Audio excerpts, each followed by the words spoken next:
Hey guys, Joester here. Welcome back to the channel. Welcome back to another video. So this time I have a brand new budget TV from Hisense. Now this is the R8F.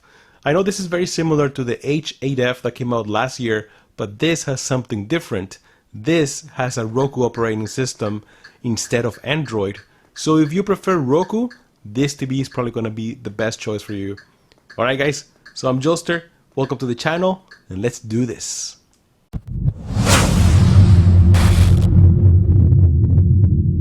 This is the 65-inch model, guys, and trust me, this thing is huge.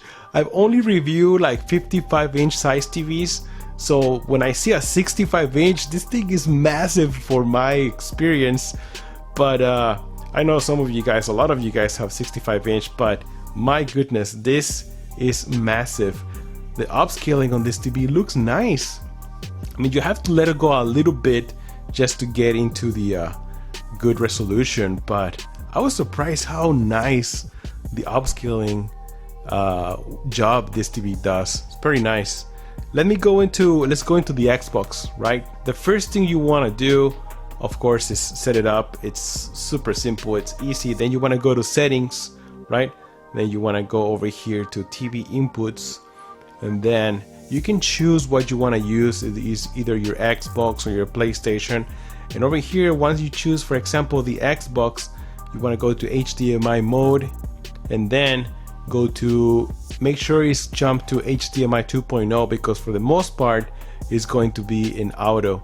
All right, so just make sure you get HDMI 2.0 selected, so that way you get the full HDR, Dolby Vision, Dolby Atmos, everything working properly. And let's go to here, and there it is, Xbox. My Xbox should be already turned on. There it is. And here we go, guys. Now let's jump into the settings for the Xbox. Now also, once you jump into here, I'm gonna show you how to get the game mode to get the best or the lowest input lag possible. Man, I don't know why there's so many lines in here. Trust me, you don't see those lines on the TV. So let's go into 4K. You can only do 4K TV details. You get all the green check marks except for 50 Hertz, which doesn't matter because here in the States we only get 60 Hertz. 50 Hertz, that will be applicable for Europe, I believe. Game mode, video modes, we have 24 Hertz. Allow auto low game latency. I noticed that this is selected, but I haven't seen that function working. There is no variable refresh rate, of course, and there's YCC 422. Now this TV is limited to 60 Hertz. I noticed that, so it's not 120 Hertz. I wish it would be 120 Hertz. That would be nice. I'm just gonna play the regular game. Let me show you the settings for HDR, because this does change. You guys notice picture mode, it says bright HDR. This is what I like to use, bright HDR, right? But you also have the option for dark, normal, or bright. Actually, you know what? Let me just turn off my light from the room. You guys can have a better view right here. Let's go to sound settings. Let's go and check out. I have it on theater, big bass, high treble, music, normal. I have it on theater. I kind of like this one. But this TV also supports Dolby Atmos, and it does sound good, but of course I always recommend to have at least a soundbar with a subwoofer, or for better experience, a full home theater, you know, with your speakers and everything. So over here, let's jump into TV brightness. Oh my god, somebody's stuck in this. Anyways, let's go into the picture settings. Alright, picture settings, local dim and high. We do have it in high.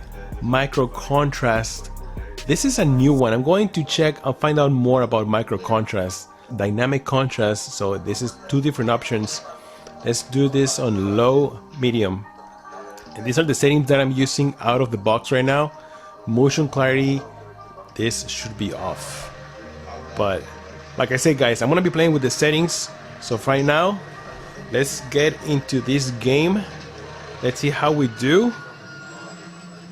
I'm surprised about the sound, huh? This sounds pretty good. Wow, this feels good too. Very responsive. Usually input lag on these TVs are around 16 milliseconds. Oh my goodness. Colors look great.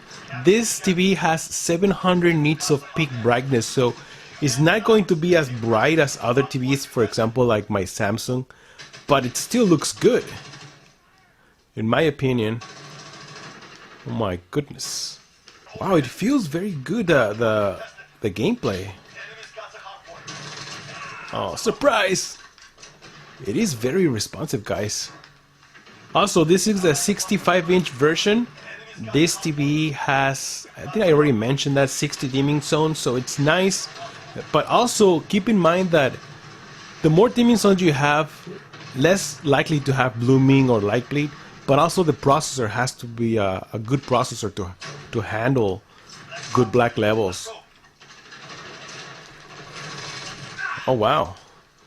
Like I said, this is very, very fast, responsive. Oh my god. Alright guys, so I'm gonna play Red Dead Redemption 2, but I wanted to show you this screen just for a little bit because this is a good example on the black levels. So I don't know if you guys can see it or not, but I do notice some blooming just a little tiny bit on the bottom right corner of the TV. That's where the little white letters is account picker, and I do notice a little bit of blooming.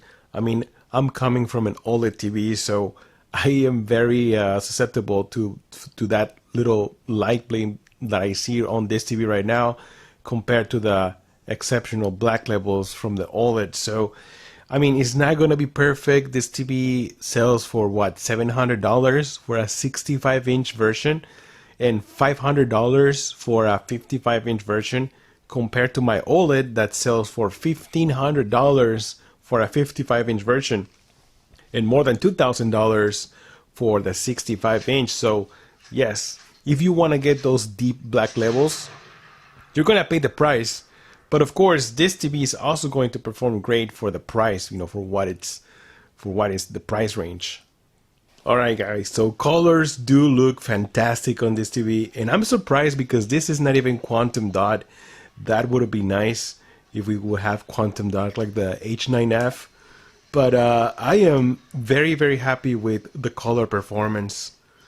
Now let me show you a little bit, just real quick, the settings that I'm using here with Red Dead Redemption, because you can also adjust your HDR settings.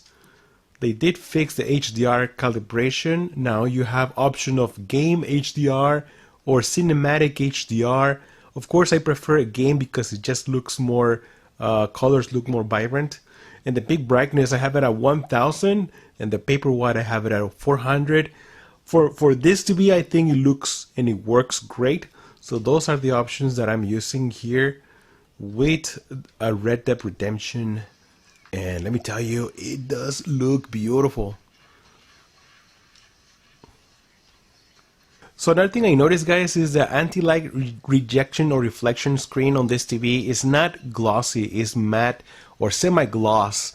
So it's not the best for if you have ambient lights in your room.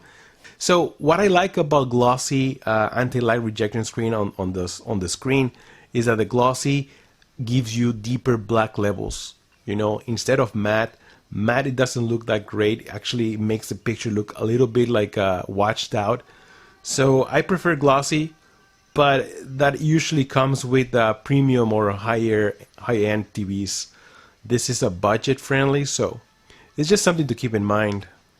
Alright guys, so let me just show you real quick the settings on my TV, what I'm using. The TV brightness is in the brighter settings, and also picture mode on the bright HDR. There's also dark, normal, I'm going to use it in bright. But also over here in the picture settings, I noticed that micro contrast, I like to use it in high. I feel like in high you get deeper black levels as compared if you use it in medium. You guys notice that the picture gets a little bit more white introduced. The whole picture looks all washed out, so I don't like that in the colors.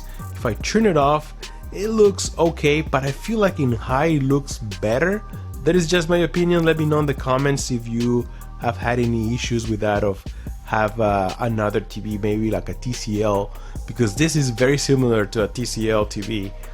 Maybe you have that micro dynamic, what is it called? Micro contrast. Okay, that's what it's called.